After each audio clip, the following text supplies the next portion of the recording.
Hey there. I've been sick for a few days, but I wanted to film a follow-up to the Ohio bronze powder plant explosion of 1934. If you've been following my channel, you know that I've been dipping my toes into the paranormal. Spooky! So far, my most compelling evidence is a lens flare and an experience of being thrown to the ground while climbing a hill over on East Erie Street, modern-day Route 20. To be honest, had I not been framing my most recent video projects as paranormal investigations, I'd be perfectly content blaming mechanical failure on a 30-year-old stress rim. I've hit the pavement and the dirt on a few occasions and had my fair share of broken spokes, but the uneasy feeling I had after the slow-speed crash is what didn't sit right with me. It wasn't just a loss of forward momentum that I felt or the natural force of gravity drawing me to the ground, but a force from above, as if thrown by an invisible downward wind. Maybe it was simply shock and surprise at the unexpected crash which stuck with me. There was no warning sound or indication of mechanical failure.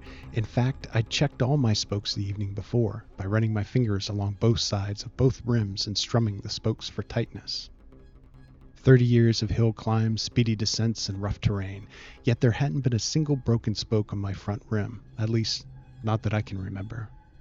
The rear rim, which receives the torque on my hardtail, has had several broken spokes, eventually resulting in 2 additional rims, the last being an OEM double wall.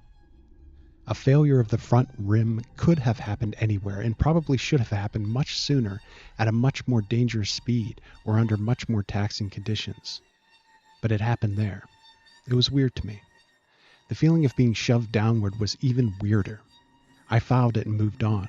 I made my videos and poked fun at the idea of a ghost attack, but maybe I shouldn't have done that. What I stumbled upon over the next couple of days only made the weird feeling I had even weirder. If I was going to prove the existence of a hereafter, or at least a paranormal reality concurrent to our own, all by my lonesome, I was going to need harder evidence. So it was that while scouring the internet for potential haunts, I ran across the bronze powder plant explosion of 1934. When I started looking for the location of the building, I still hadn't made the connection in my mind. I was just looking for my next destination. There was a surprising lack of detail about the event online. I even bought an online subscription to the New York Times just to access their archives.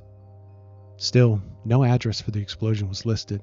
It was only by searching the name of the bronze powder company that I ran across an obscure wiki for the plastics industry, which mentioned the company's sale to Eckhart in 1973. Searching Eckhart zeroed Google Maps right back to the site of my bizarre low-speed bicycle crash. Oh, you know I was going back. You can find that video in the description and hopefully as a clickable card in the video, right here.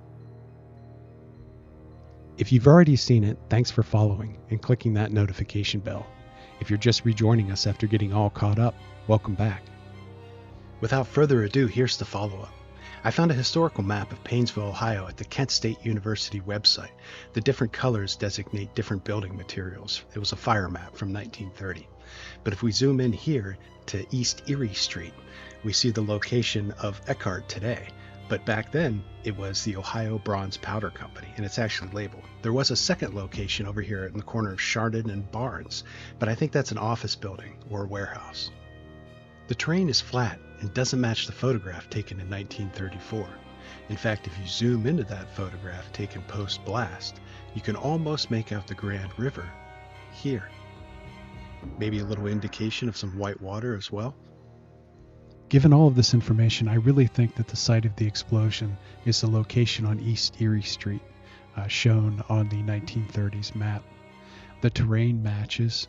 The photograph from 1934 seems to show the Grand River in the background, and I was just at the location of the second site for Premier Bronze Powder Company on Sunday. I rode my bike past there, and as you can see, it's more of a residential area. Not that it was back then, but the terrain itself is a lot flatter, and it's closer to the city center. I think this is as close as I'm going to get as far as confirmation of the location of the explosion without going to the city planning office and pulling a deed or uncovering some obscure historical document. In conclusion, for me, it's sort of up in the air as to whether all of this is just a weird collection of happenstances culminating in a forgotten history lesson, or if some force is easing me, perhaps in the gentlest way possible, into the world of the paranormal. I think most have experienced something inexplicable, or at least encountered a serendipity that gave us cause to ponder a greater order or mysterious design in the shadows of understanding. The heart does, sometimes, need to believe. I am no different, nor am I alone in my skepticism, always striving for a scientific explanation, forever regaining my footing in the fact that the mind does, sometimes, play tricks. Regardless, the paranormal is tied to our beliefs about the universe.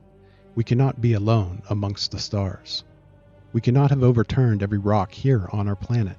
There ought to be something to reward or punish unseen deeds. We, all of us, must be of enough significance to have journeyed toward a greater purpose. I hope you'll join me this October as we explore a spookier side of our journey. I'm curious to see what else I might encounter.